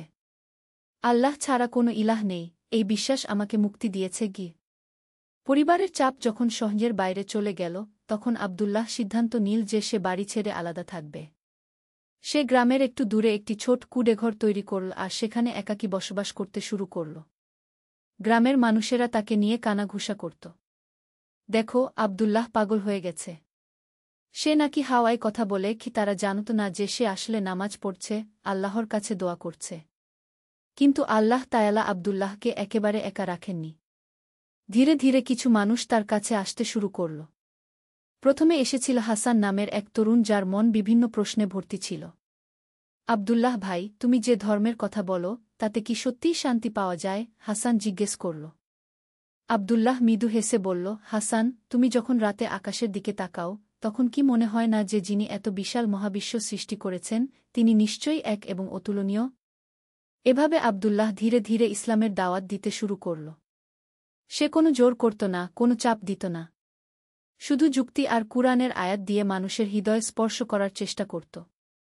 পঞ্চম অধ্যায়, সাহাবীদের দেখা। 1 বছর পর আবদুল্লাহর গ্রামে এক বিশেষ ঘটনা ঘটল। খবর এল যে মদিনা থেকে কিছু সাহাবী রাত এই এলাকায় দাওয়াতের কাজে আসছেন। আবদুল্লাহর খুশির সীমা রইল না। যেদিন তারা এলেন, আবদুল্লাহ দেখল তাদের মধ্যে আছেন আবু উবাইদা ইবনুল জাররাহ রাত আর সাদ ইবনে আবি ওয়াক্কাস রাক। এই দুজন ছিলেন রাসূল সাক এর অন্যতম সাহাবী। সুবহানাল্লাহ, আল্লাহু আকবার! আবদুল্লাহ আবেগে আর নিজেকে ধরে রাখতে পারল না। আবু উবাইদা রাত আবদুল্লাহকে দেখে অবাক হলেন। মাশাআল্লাহ, এই দুর্গম এলাকায় একজন মুসলিম ভাই। আবদুল্লাহ তাদের কাছে তার পুরো গল্প বলল। কিভাবে সে ইসলাম গ্রহণ করেছে, কি কি সমস্যার মুখোমুখি হয়েছে। সাদ ইবনে আবি ওয়াক্কাস রাক বললেন, ভাই, তোমার ধৈর্য আর দৃঢ়তা দেখে আমরা অভিভূত। রাসূল সাক বলেছেন, যে ব্যক্তি আল্লাহর সন্তুষ্টির জন্য তার পরিবার পরিজন ত্যাগ করে, আল্লাহ তাকে আরও ভালো পরিবার দান করেন। এই কথা শুনে আবদুল্লাহর চোখে অশ্রু এসে গেল। তার মনে হল সত্যিই আল্লাহ তাকে একা রাখেননি। তারা 3 দিন গ্রামে থাকলেন। এই 3 দিনে অনেক কিছু ঘটল। প্রথমত, হাসানসহ আরও 5 জন যুবক ইসলাম গ্রহণ করল। দ্বিতীয়ত, গ্রামের কিছু মানুষ ইসলাম সম্পর্কে আগ্রহী হয়ে উঠল। কিন্তু সবচেয়ে বড় ঘটনা ঘটল তৃতীয় দিনে। আবদুল্লাহর বাবা আবু বকর আল কুরাইশি এলেন সাহাবীদের সাথে কথা বলতে। আপনারা আমার ছেলেকে বিপথে নিয়ে গেছেন, তিনি ক্রুদ্ধ স্বরে বললেন। আবু উবাইদা রাত অত্যন্ত শান্তভাবে উত্তর দিলেন, চাচা, আমরা কাউকে জোর করে কিছু মানতে বলি না। ইসলাম বলে দিনের ব্যাপারে কোনো জবরদস্তি নেই। আপনার ছেলে নিজের ইচ্ছায় সত্যকে গ্রহণ করেছে কিন্তু সে আমাদের পারিবারিক ঐতিহ্য ভেঙে ফেলেছে। সাদ রাত বললেন, চাচা, ঐতিহ্য ভাল হলে তো রক্ষা করতে হয়। কিন্তু যদি সেই ঐতিহ্য ভুল পথে নিয়ে যায় তাহলে তো সেটা ত্যাগ করাই উচিত। এরপর তারা ইসলামের মূল বিষয়গুলো নিয়ে আলোচনা করলেন। আল্লাহর একত্বের প্রমাণ, কুরআনের অলৌকিকতা, রাসূল সাক এর জীবনী। আবু বকর আল কুরাইশি চুপচাপ শুনতে লাগলেন। তার চেহারা থেকে ক্রোধ কমে আসছিল আর ভাবনার ছাপ স্পষ্ট হচ্ছিল। ষষ্ঠ অধ্যায়, একটি পরিবারের হিদায়াত। সাহাবীরা চলে যাওয়ার পর আবু বকর আল কুরাইশি কয়েকদিন খুবই চুপচাপ থাকলেন। তার স্ত্রী ফাতেমা বিনতে উমার তাকে এমন অস্থির দেখে চিন্তিত হয়ে পড়লেন। আপনার কি হয়েছে? একদিন রাতে তিনি স্বামীকে জিজ্ঞেস করলেন। সাহাবীদের সাথে কথা বলার পর থেকেই আপনি অন্যমনস্ক। আবু বকর দীর্ঘশ্বাস ফেলে বললেন, ফাতেমা, আমি সারা জীবন যেসব কথায় বিশ্বাস করে এসেছি সেগুলো নিয়ে এখন সন্দেহ জাগছে। ওই সাহাবীরা যেসব কথা বলেছেন সেগুলো খুব যুক্তিসঙ্গত মনে হয়েছে। আপনি কি বলতে চাইছেন যে ইসলামে কোনো সত্য আছে? আমি জানি না, কিন্তু একটা কথা বুঝেছি, আবদুল্লাহ যতটা শান্তিতে আছে ততটা সে আগে কখনো ছিল না। পরের দিন সকালে আবু বকর আল কুরাইশি একটি সাহসী সিদ্ধান্ত নিলেন। তিনি তার ছেলের কুঁড়েঘরে গেলেন। আবদুল্লাহ, তিনি বললেন, আমি তোর সাথে কথা বলতে এসেছি। আবদুল্লাহ অবাক হয়ে গেল। কয়েক মাস পর তার বাবা প্রথমবার তার সাথে স্বাভাবিক সুরে কথা বলছেন। আব্বু, আপনি বসুন, আমি আপনার জন্য চা বানিয়ে আনি। চা খেতে খেতে আবু বকর বললেন, তোর মা খুব কষ্ট পাচ্ছে। সে ভাবে আমরা তোকে হারিয়ে ফেলেছি। আব্বু, আমি তো এখানেই আছি। আপনারা চাইলে যে কোনো সময় আসতে পারেন গু। কিন্তু তুই তো আমাদের ধর্ম ছেড়ে দিয়েছিস গু। আব্দুল্লাহ ধৈর্য ধরে বলল, আব্বু, আমি সত্যের দিকে এসেছি। যে আল্লাহ আমাদের সৃষ্টি করেছেন, আকাশ পৃথিবী সৃষ্টি করেছেন, তার ইবাদত করাই তো স্বাভাবিক গু। তোর এই আল্লাহ যদি সত্যিই একমাত্র ইলাহ হন, তাহলে তিনি আমার প্রার্থনা শুনবেন? এই প্রশ্ন শুনে আব্দুল্লাহর মুখে আলো ফুটে উঠল। অবশ্যই আব্বু। আল্লাহ সকলের প্রার্থনা শোনেন। তবে শর্ত হল যে তাকে একমাত্র ইলাহ বলে স্বীকার করতে হবে গি। আবু বকর কিছুক্ষণ চুপ থাকলেন। তারপর বললেন, তুই আমাকে এই ইসলাম সম্পর্কে বিস্তারিত বল। পরবর্তী কয়েক ঘণ্টা আব্দুল্লাহ তার বাবাকে ইসলামের মৌলিক বিষয়গুলো বুঝিয়ে বলল। কুরআনের কিছু আয়াত পড়ে শোনাল। রাসূল সাক এর জীবনী বলল। সূর্য ডুবে যাওয়ার সময় আবু বকর আল কুরাইশি বললেন, বেটা, আমি কলেমা পড়তে চাই। আব্দুল্লাহর চোখে খুশির অশ্রু এসে গেল। আল্লাহু আকবার। আব্বু, বলুন, আশহাদু আল্লা ইলাহা ইল্লাল্লাহু ওয়া আশহাদু আন্না মুহাম্মাদান রাসূলুল্লাহ কু। আবু বকর আল কুরাইশি ধীরে ধীরে কলেমা পড়লেন। কলেমা শেষ হতেই তিনি বললেন, আল্লাহর কসম, আমার মনে এক অদ্ভুত শান্তি অনুভব হচ্ছে গি। সেদিন রাতে নতুন মুসলিম আবু বকর আল কুরাইশি, এখন তার নাম আবু বকর আল ইসলামী, বাড়িতে ফিরে গিয়ে তার স্ত্রীকে সব কিছু বললেন। ফাতেমা প্রথমে অবাক হলেন, তারপর বললেন, আপনি যদি সত্য পেয়ে থাকেন, তাহলে আমিও সেই পথে আসতে চাই। এইভাবে একে একে পুরো পরিবার ইসলাম গ্রহণ করল। আব্দুল্লাহর দুই ভাই উমার আর আলী, তার বোন আয়েশা, সবাই কলেমা পড়ল।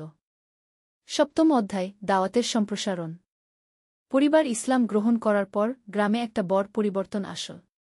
আবু বকর আল ইসলামী ছিলেন গ্রামের একজন সম্মানিত ব্যক্তি। তার ইসলাম গ্রহণের খবর ছড়িয়ে পড়তে অনেকেই কৌতূহলী হয়ে উঠল। আবু বকর চাচা যদি এই ধর্ম গ্রহণ করেন, তাহলে নিশ্চয়ই এতে কিছু সত্য আছে, মানুষেরা ভাবতে শুরু করল। আব্দুল্লাহ এখন আর একা ছিল না। তার বাবা, ভাইয়েরা সবাই মিলে গ্রামে ইসলামের দাওয়াত দিতে শুরু করল। তারা একটি নিয়ম করল, প্রতি শুক্রবার সকালে গ্রামের কেন্দ্রস্থলে বসে ইসলামের বিভিন্ন বিষয় নিয়ে আলোচনা করবে। প্রথম শুক্রবারেই ২০-২৫ জন মানুষ এসে জড়ো হল। আব্দুল্লাহ কুরআনের একটি আয়াত তিলাওয়াত করে শুরু করল। আমি জিন ও মানুষকে কেবল আমার ইবাদতের জন্যই সৃষ্টি করেছি। তারপর সে ব্যাখ্যা করল, ভাই বোনেরা, আমাদের জীবনের উদ্দেশ্য কি? আমরা কেন এই পৃথিবীতে এসেছি? এই আয়াতে আল্লাহ তায়ালা স্পষ্ট করে বলে দিয়েছেন, আমাদের সৃষ্টি করা হয়েছে কেবল তার ইবাদতের জন্য।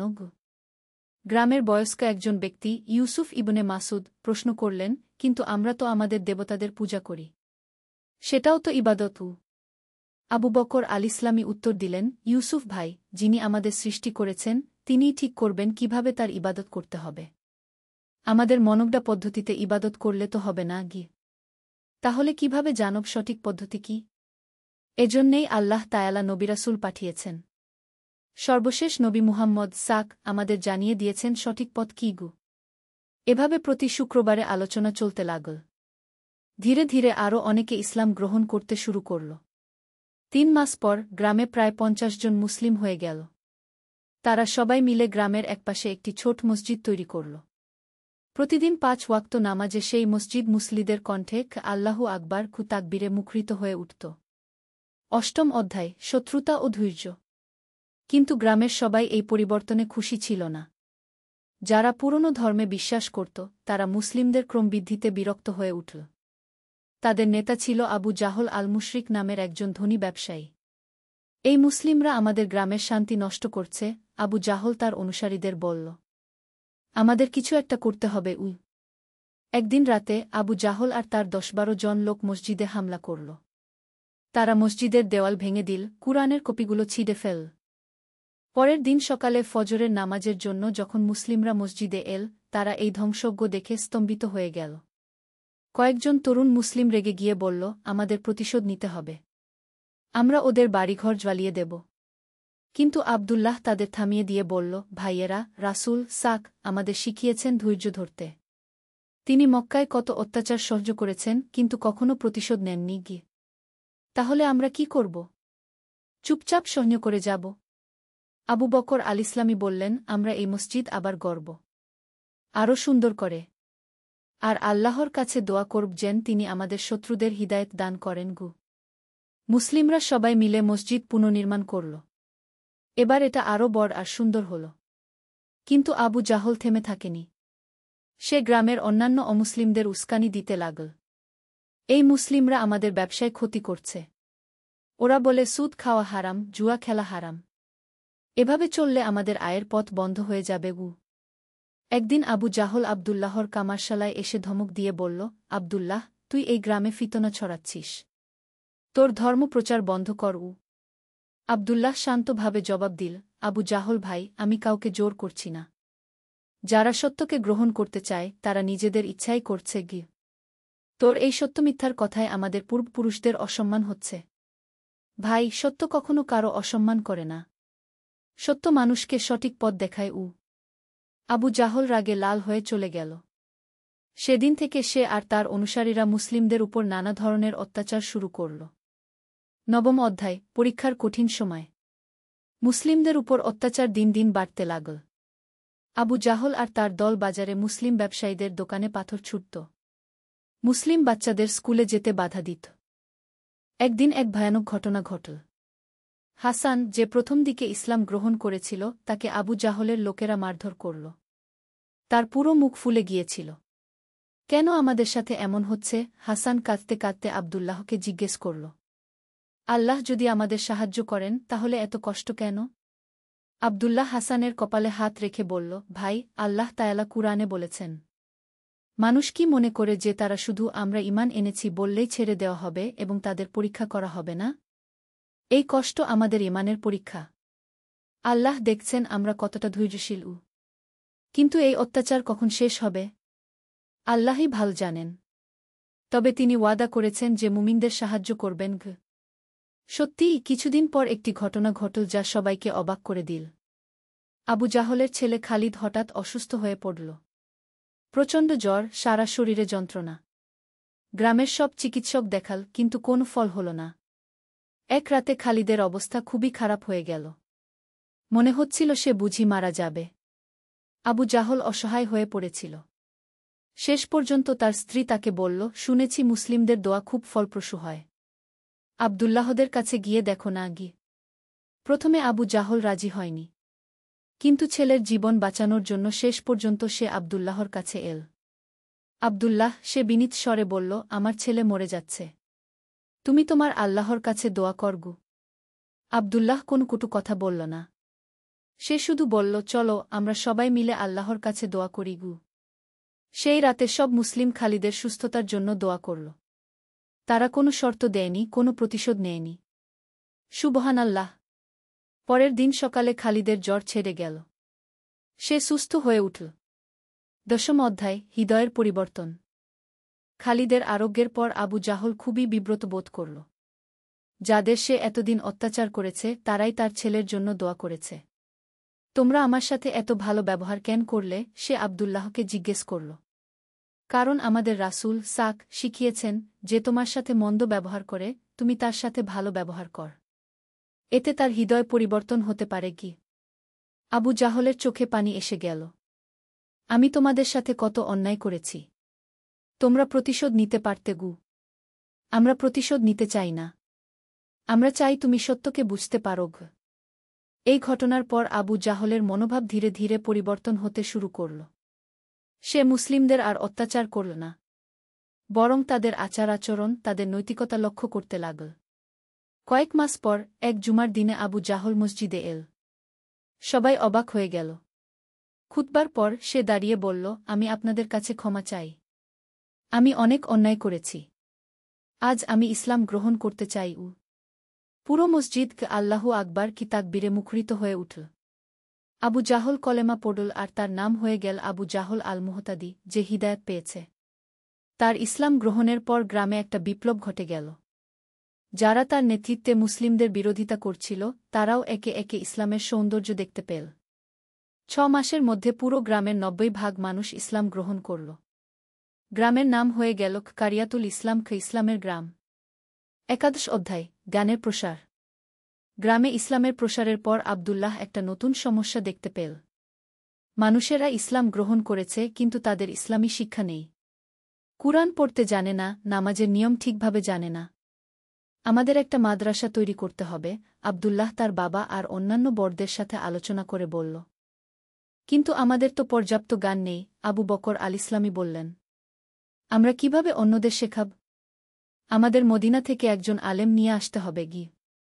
এই সিদ্ধান্তে সবাই রাজি হল। আব্দুল্লাহ আর হাসান মদিনার উদ্দেশ্যে রওনা হল। মদিনায় পৌঁছে তারা তাদের পুরনো বন্ধু আবু আইজুব আল-আনসারী রাত এর কাছে গেল। সুবহানাল্লাহ, আবু আইজুব রাত খুশিতে বিস্ময় প্রকাশ করলেন। তোমাদের গ্রামে এত লোক ইসলাম গ্রহণ করেছে। এটা আল্লাহর বিশেষ অনুগ্রহ গ। চাচা, এখন আমাদের একজন আলেমের প্রয়োজন যিনি আমাদের ইসলামী শিক্ষা দেবেন গু। আব আলামিন আর তার সাহাবীদের কাহিনী। একটি ইসলামিক বীরত্বের গল্প। প্রথম অধ্যায়, আন্দালুসের সূর্যাস্ত। আন্দালুসের সবুজ পাহাড়ের কোলে অবস্থিত ছোট শহর কুর্তুবা। ১-২-৩-৮ সালের এক শর্তের সকালে মসজিদের মিনার থেকে ফজরের আজান ভেসে আসছিল। আলামিন ইবন ইউসুফ তার সাদা পোশাক পরে নামাজের জন্য প্রস্তুত হচ্ছিলেন। তিনি ছিলেন একজন দক্ষ সেনাপতি এবং গভীর ঈমানদার মুসলিম। আলামিন জানতেন যে খ্রিস্টান রাজা ফার্দিনান্দের সেনাবাহিনী আন্দালুসের দিকে এগিয়ে আসছে। তারা একের পর এক মুসলিম শহর দখল করে নিচ্ছে। কিন্তু আলামিন হাল ছেড়ে দেওয়ার পাত্র ছিলেন না। তিনি বিশ্বাস করতেন আল্লাহ তায়ালার সাহায্য সব সময় মুমিনদের সাথে থাকে। নামাজ শেষে আলামিন তার বিশ্বস্ত সাহাবীদের সাথে মিলিত হলেন। তাদের মধ্যে ছিলেন হাকিম ইবন সালিম, একজন বুদ্ধিমান কৌশলবিদ, উমর আল-আনসারী, একজন দক্ষ তীরন্দাজ, এবং ইব্রাহিম আল-মাগরিবি, একজন সাহসী অশ্বারোহী। ভাইয়েরা, আলামিন বললেন, আমাদের শহরের শত্রুরা পৌঁছাতে আর মাত্র ৩ দিন বাকি। আমাদের সংখ্যা কম, কিন্তু আমাদের ঈমান অটুট। আল্লাহ তায়ালা বলেছেন, যদি তোমাদের মধ্যে ২০ জন ধৈর্যশীল থাকে, তাহলে তারা ২০ জনকে পরাজিত করবে। হাকিম এগিয়ে এসে বললেন, আমির, আমাদের একটি কৌশল দরকার। শত্রুরা সংখ্যায় অনেক বেশি, তাদের সাথে সরাসরি যুদ্ধে আমাদের ক্ষতি হবে গু। দ্বিতীয় অধ্যায়, পরিকল্পনা এবং প্রস্তুতি। আলামিন এবং তার সাহাবীরা পুরো রাত জেগে পরিকল্পনা করলেন। তারা শহরের ভূগোল, পাহাড়ের গুহা এবং সংকীর্ণ পথগুলো নিয়ে আলোচনা করলেন। হাকিমের পরামর্শে তারা গেরিলা যুদ্ধের কৌশল গ্রহণ করার সিদ্ধান্ত নিলেন। আমরা তাদের বড় বাহিনীকে ছোট ছোট দলে ভাগ করে ফেলব, হাকিম ব্যাখ্যা করলেন। এরপর আমাদের ছোট দলগুলো তাদের আক্রমণ করে আবার লুকিয়ে যাবে গু। উমর আল-আনসারী তার তীরধনুক পরীক্ষা করতে করতে বললেন, আমি পাহাড়ের উঁচু স্থান থেকে তাদের উপর তীর বর্ষণ করব। আল্লাহ তায়ালার দয়ায় আমার প্রতিটি তীর লক্ষ্যভেদ করবে গি। ইব্রাহিম আল-মাগরিবি তার ঘোড়ার গলায় হাত বুলিয়ে বললেন, আমার এই বিশ্বস্ত সাথীর সাথে আমি শত্রুদের পিছন থেকে আক্রমণ করব গু। যুদ্ধের প্রস্তুতির পাশাপাশি তারা আধ্যাত্মিক প্রস্তুতিও নিলেন। প্রতিদিন তাহাজ্জুদের নামাজ পড়ে আল্লাহর কাছে সাহায্য প্রার্থনা করলেন। কুরআন তেলাওয়াত করে মানসিক শক্তি অর্জন করলেন। আলামিন তার লোকদের বললেন, মনে রাখবেন, আমরা শুধু আমাদের মাটি রক্ষার জন্য যুদ্ধ করছি না। আমরা যুদ্ধ করছি আমাদের দিন, আমাদের পরিবার এবং আমাদের ভবিষ্যৎ প্রজন্মের জন্য। প্রতিটি আঘাত হোক আল্লাহর নামে গি। তৃতীয় অধ্যায়, প্রথম সংঘাত। তৃতীয় দিনের সূর্যোদয়ের সাথে সাথে দূরত্বে ধুলার ঘূর্ণি দেখা গেল। ফার্দিনান্দের সেনাবাহিনী এগিয়ে আসছিল। তাদের সংখ্যা ছিল প্রায় ৫,০০০, আর আলামিনের দলে ছিল মাত্র ৩০ মুজাহিদ। আলামিন তার অবস্থানে দাঁড়িয়ে কে আল্লাহু আকবার বলে চিৎকার করলেন। তার কণ্ঠস্বর পাহাড়ে প্রতিধ্বনিত হল। সকল মুজাহিদ একসাথে কু আল্লাহু আকবার কি ধ্বনি তুললেন। হাকিমের পরিকল্পনা অনুযায়ী প্রথমে তারা শত্রুদের মূল পথে কিছু বাধার সৃষ্টি করলেন। গাছ কেটে এবং পাথর গড়িয়ে দিয়ে তারা পথ বন্ধ করে দিলেন। এতে শত্রু বাহিনী ৩টি ভাগে বিভক্ত হয়ে পড়ল। উমর আল-আনসারী পাহাড়ের একটি গুহা থেকে তীর নিক্ষেপ শুরু করলেন। তার তীরগুলো এতই নিখুঁত ছিল যে শত্রুরা বুঝতেই পারছিল না কোথা থেকে আক্রমণ আসছে। প্রতিটি তীরের সাথে তিনি বিসমিল্লাহ বলতেন। ইব্রাহিম আল-মাগরিবি তার ঘোড়া নিয়ে শত্রুদের সবচেয়ে ছোট দলটিকে আক্রমণ করলেন। তার তলোয়ার ঝকমক করছিল, আর প্রতিটি আঘাতের সাথে তিনি লা ইলাহা ইল্লাল্লাহ বলছিলেন। প্রথম আক্রমণেই শত্রুপক্ষের ২ সৈন্য মারা গেল, কিন্তু আলামিনের দলে মাত্র ৫ জন শাহাদাত বরণ করলেন। চতুর্থ অধ্যায়, মিরাকল এবং বিজয়। দ্বিতীয় দিনের যুদ্ধে পরিস্থিতি আরও গুরুতর হয়ে উঠল। শত্রুরা তাদের কৌশল বুঝে ফেলেছিল এবং আরও সতর্ক হয়ে গেছিল। আলামিনের অনেক সাহাবী আহত হয়েছিলেন। সন্ধ্যার সময় আলামিন তার বাকি সাহাবীদের নিয়ে দোয়া করলেন। তারা সবাই মিলে কুরআনের আয়াত পড়লেন, হে আল্লাহ! আমাদের সাহায্য করুন এবং শত্রুদের উপর আমাদের বিজয়ী করুন গু। সেই রাতে আলামিনের স্বপ্নে রাসূলুল্লাহ এসে তাকে বললেন, হে আমিন, তুমি সত্যের পথে যুদ্ধ করছ। আগামীকাল তোমাদের বিজয় হবে। কিন্তু মনে রাখ, বিজয় আসে কেবল আল্লাহর পক্ষ থেকে গিয়ে। স্বপ্ন দেখার পর আলামিন নতুন উৎসাহ পেলেন। তিনি তার সাহাবীদের স্বপ্নের কথা বললেন। সবার মনে নতুন আশা জাগল। তৃতীয় দিন সকালে একটি অলৌকিক ঘটনা ঘটল। হঠাৎ করে ঘন কুয়াশা নেমে এল। শত্রুরা দিখারা হয়ে গেল, কিন্তু আলামিনের মুজাহিদরা যেন পথ চিনতে পারছিলেন। আল্লাহু আকবার! এ হল আল্লাহর সাহায্য, আলামিন চিৎকার করে বললেন। কুয়াশার আড়ালে তারা শত্রুদের উপর চতুর্দিক থেকে আক্রমণ করলেন। হাকিমের নেতৃত্বে একদল মুজাহিদ শত্রুদের অস্ত্রাগার দখল করে নিলেন। উমরের তীরগুলো অন্ধকারেও লক্ষ্যভেদ করছিল। ইব্রাহিমের তলোয়ার বিজলির মতো চমকাচ্ছিল। পঞ্চম অধ্যায়, চূড়ান্ত বিজয়। শত্রু সেনাপতি ডিয়েগো দে ভার্গাস যখন দেখলেন যে তার অর্ধেক সেনা হারিয়ে গেছে এবং তারা এই ছোট মুসলিম দলের কাছে পরাজিত হচ্ছে, তখন সে আলামিনকে এক যুদ্ধের চ্যালেঞ্জ করল। আমি তোমাদের নেতার সাথে এক যুদ্ধ করতে চাই, ডিয়েগো চিৎকার করে বলল। যদি তুমি হার, তাহলে তোমাদের শহর আমাদের। যদি আমি হারি, আমরা ফিরে যাব। আলামিন বিসমিল্লাহ বলে এগিয়ে গেলেন। দুই বীর যোদ্ধার মধ্যে তুমুল যুদ্ধ শুরু হল। ডিয়েগো ছিল একজন দক্ষ তলোয়ারবাজ, কিন্তু আলামিনের মনে ছিল আল্লাহর উপর পূর্ণ ভরসা। যুদ্ধের এক পর্যায়ে ডিয়েগো আলামিনের কাঁধে আঘাত করল। রক্তে ভিজে গেল আলামিনের পোশাক। কিন্তু তিনি হার মানলেন না। তিনি লা হাওলা ওয়ালা কুওয়াতা ইল্লা বিল্লাহ কি পড়ে নতুন শক্তি নিয়ে আক্রমণ করলেন। একটি দ্রুত আঘাতে আলামিন ডিয়েগোর তলোয়ার ফেলে দিলেন এবং তার গলায় নিজের তলোয়ার ধরলেন। তুমি হেরে গেছ, আলামিন বললেন। কিন্তু আমি তোমাকে হত্যা করব না। ইসলাম আমাদের শিক্ষা দিয়েছে দয়া করতে। তুমি প্রতিশ্রুতি দাও যে তুমি আর কখনো নিরীহ মানুষের উপর আক্রমণ করবে না। ডিয়েগো অবাক হয়ে বলল, তুমি কেন আমাকে মারছ না? কারণ আমাদের দিন আমাদের শিক্ষা দেয় যে যুদ্ধ কেবল আত্মরক্ষার জন্য, প্রতিশোধ নয়। ষষ্ঠ অধ্যায়, বিজয়ের পর। ডিয়েগো তার প্রতিশ্রুতি রক্ষা করল। খ্রিস্টান সেনাবাহিনী আন্দালুস ছেড়ে চলে গেল। আলামিন এবং তার সাহাবীরা তাদের শহর রক্ষা করতে সক্ষম হলেন। বিজয়ের পর আলামিন সর্বপ্রথম মসজিদে গিয়ে শুকরিয়ার নামাজ পড়লেন। তিনি বললেন, এই বিজয় আমাদের নয়, এ হল আল্লাহ তায়ালার দেওয়া। আমরা কেবল তার হাতিয়ার ছিলাম। হাকিম, উমর এবং ইব্রাহিম সবাই একমত হলেন। তারা বুঝেছিলেন যে তাদের ঈমান এবং একতাই তাদের এই বিজয় এনে দিয়েছে। যুদ্ধে যারা শহীদ হয়েছিলেন তাদের জন্য দোয়া করা হল। তাদের পরিবারের যত্ন নেওয়ার ব্যবস্থা করা হল। আহতদের চিকিৎসার পূর্ণ ব্যবস্থা করা হল।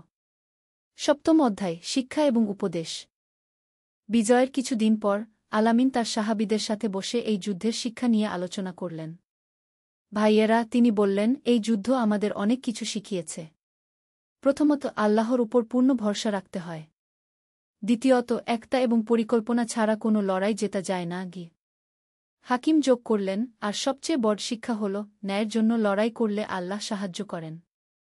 আমরা আমাদের স্বার্থের জন্য যুদ্ধ করিনি, করেছি আমাদের দিন এবং মানুষের জন্য। উমর বললেন, আমি দেখেছি যে আল্লাহর নামে তীর ছোড়ালে তা কখনো লক্ষ্যচ্যুত হয় না। প্রতিটি কাজ আল্লাহর নামে শুরু করলে সেটা সফল হয়।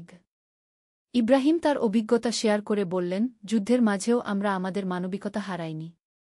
আমরা শত্রুর উপরও দয়া দেখিয়েছি। এটাই ইসলামের সৌন্দর্য।